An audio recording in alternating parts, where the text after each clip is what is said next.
Look at Mark chapter 1. Real quickly, Mark 1, verse 40. This is page 837. You see here what happens, how Christ makes someone clean. Mark 1, verse 40, and a leper came to him, imploring him and kneeling, said to him, "If you will, you can make me clean." Moved with pity, he stretched out his hand and touched him and said to him, "I will, be clean." And immediately the leprosy left him and he was made clean. And Jesus sternly charged him and sent him away at once and said to him, "See that you say nothing to anyone, but go, show yourself to the priest and offer for your cleansing what Moses commanded for a proof to them." But he went out and began to talk freely about it and to spread the news, so that Jesus could no longer openly enter a town, but was out in desolate places, and people were coming to him from every quarter.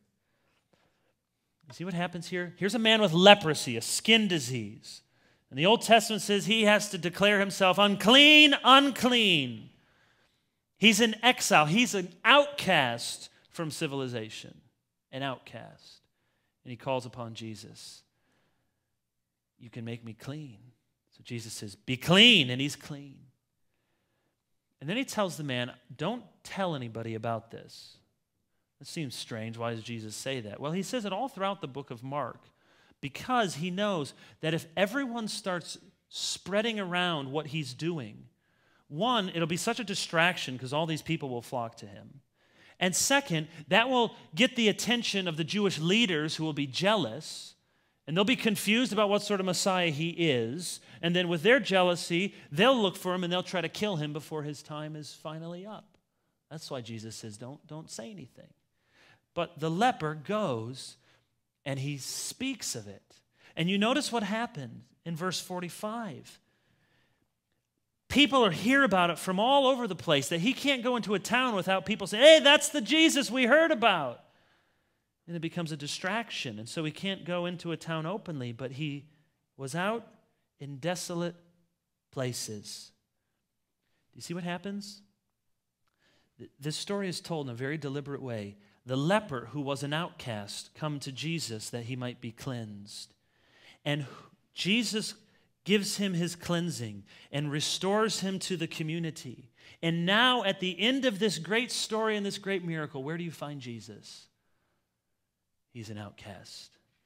He ends up in desolate places.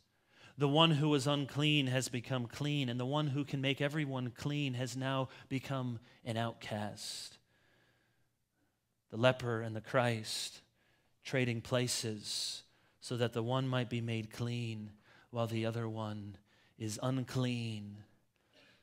This is how the Gentiles can become a part of the family of God.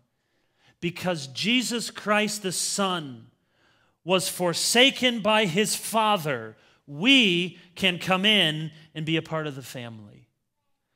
Because we were made clean, he was reckoned to be unclean for our sakes. Jesus doesn't overlook uncleanness, he conquers it.